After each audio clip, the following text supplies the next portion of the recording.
Hi, this is Sarit Swetzer, and welcome to the It Is Taught podcast, a podcast devoted to the teachings of Rabbi Shneur Zalman of Liadi as recorded in his most famous work, the Tanya.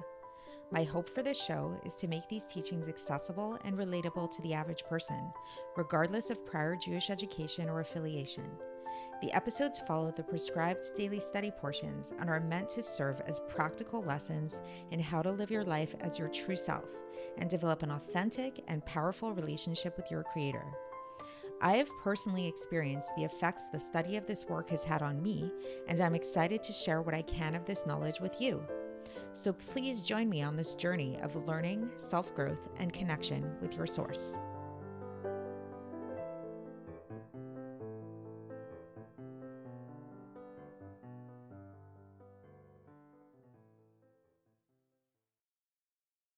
In non-leap years, this chapter is divided up into two, but in a leap year, for some reason, it is just one. We studied it all in one day, which is today. So we've been learning, if you wanted to go back and look at previous episodes, we've been learning about the idea of the clothing of the soul, namely thought, speech, and action, which serve as clothes, as garments for the godly soul that allow the godly soul to perform the mitzvos, the will of God down here in this physical world.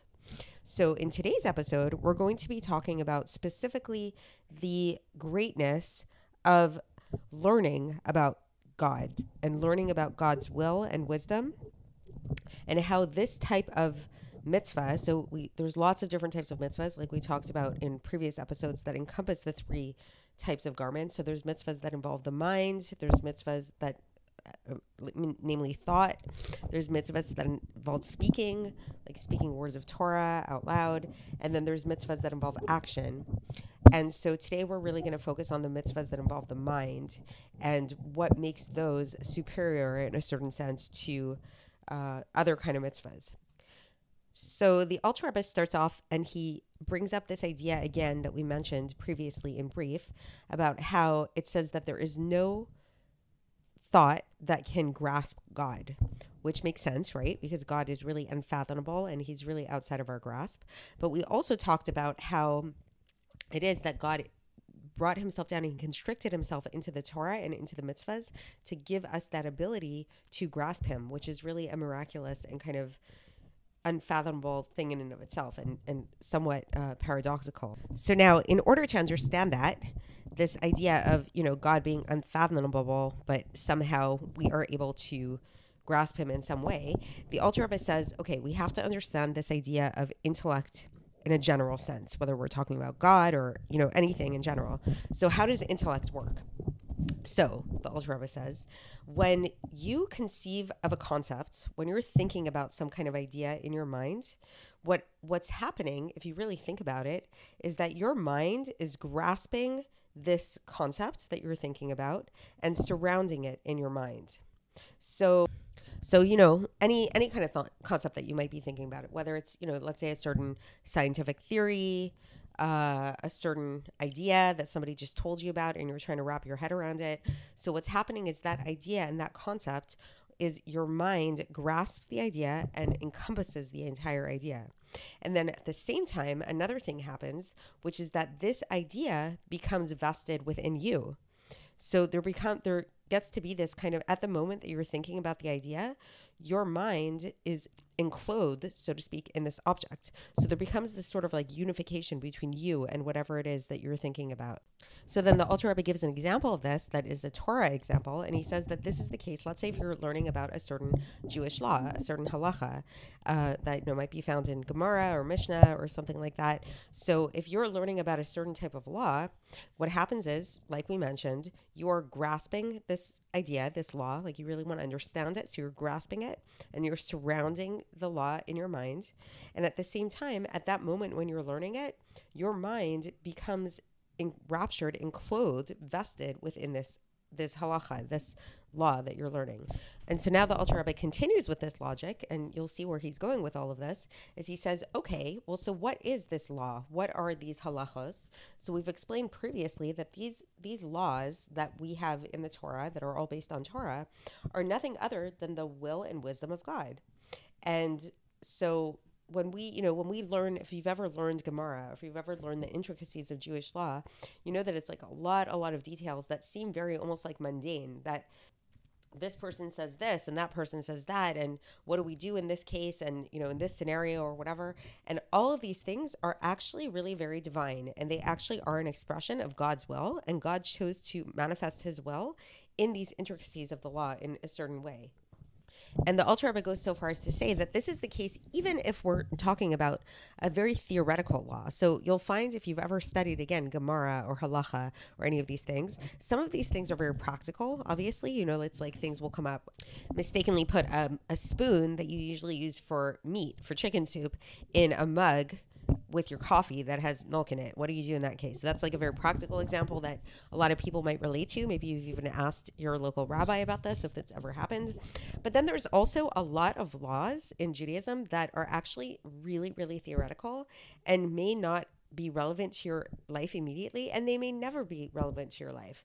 So those of you who might have studied in a yeshiva may have come across this. You're learning a lot of laws and they're not very practical. So what's the case there? And the Alter Rebbe says that here too, these laws, as theoretical as they are still a manifestation of God's will and wisdom.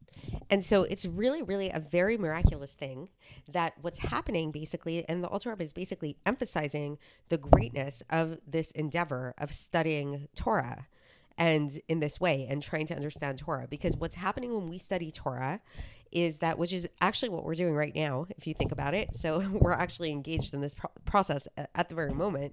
It's a really, really, really miraculous, out of the ordinary, illogical or supra-logical thing, which is that God is unfathomable, and he is totally outside of our ability to understand and comprehend him.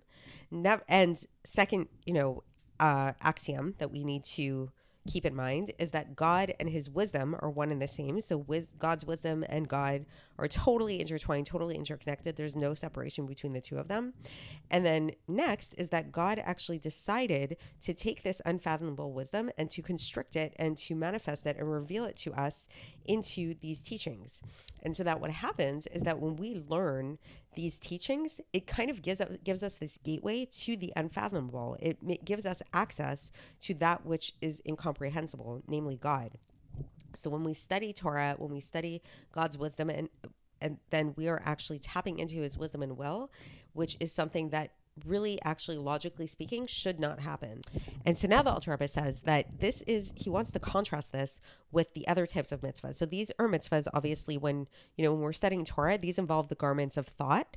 So as we mentioned, there's two other garments. There's the garment of speech, and there's also the garment of action. And he says that in the case of, mitzvahs that we do that involve speech or action, so what happens there is that God vests the soul and surrounds it with the light of God from head to toe. So it's a very great thing that happens. Anytime you do a mitzvah, God is basically surrounding you from head to toe, and you're being clothed in this great light of God. So only is it in the case of learning Torah that this does happen as well, because learning Torah is a mitzvah. So as we mentioned, your mind does become vested and enclosed in the light of God. But then another thing happens when you use your mind in this way, which does not happen in the case of those mitzvahs that involve speech and action, which is that you are also encompassing the knowledge itself. So there's a little bit more intimacy that happens when we're talking about understanding God's teachings, that every intellectual mind, like by virtue of the fact of it might seem like a detriment in the sense that each one of our minds is very subjective, and we all have different levels of understanding and IQ and predispositions and stuff like that. But actually here the Alter Rebbe is explaining it in a good way. And it's saying that what's unique about the human mind is each one of us has the ability to grasp God's teaching on our level in a very, very real and intimate way.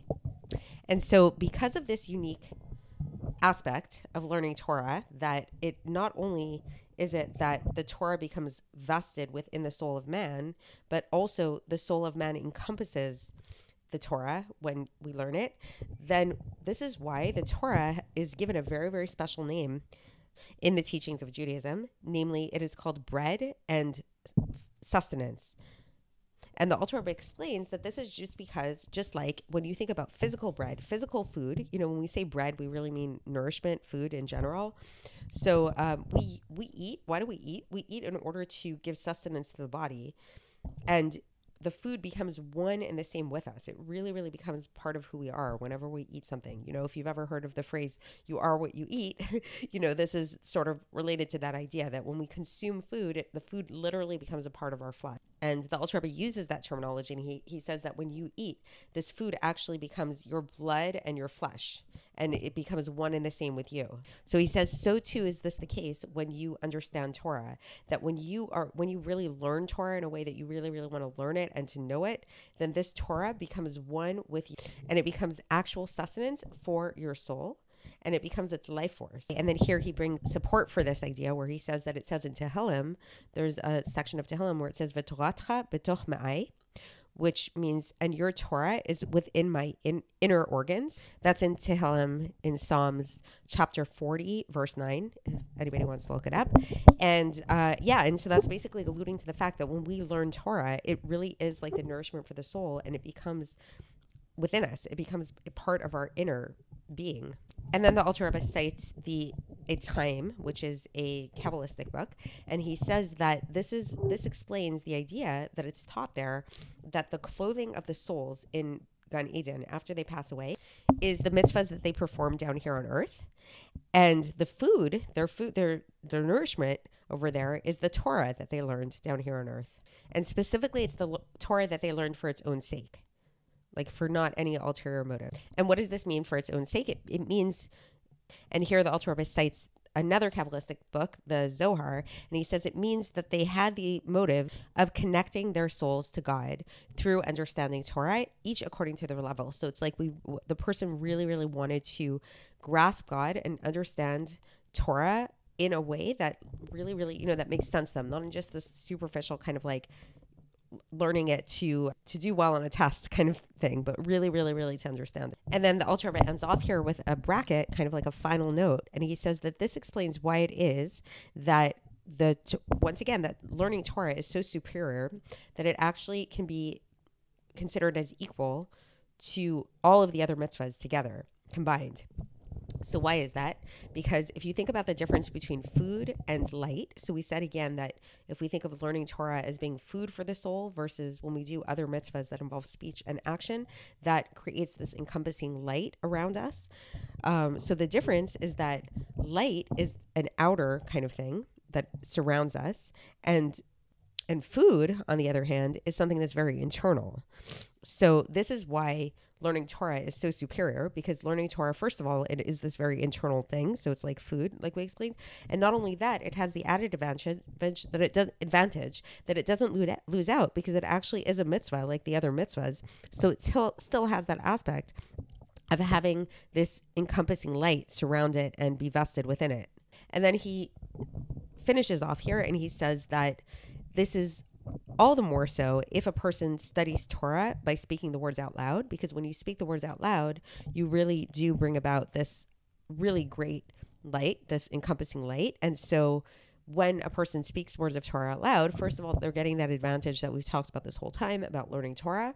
And then they're getting this added bonus of speaking the words out loud. So then you get to involve the garments of speech as well.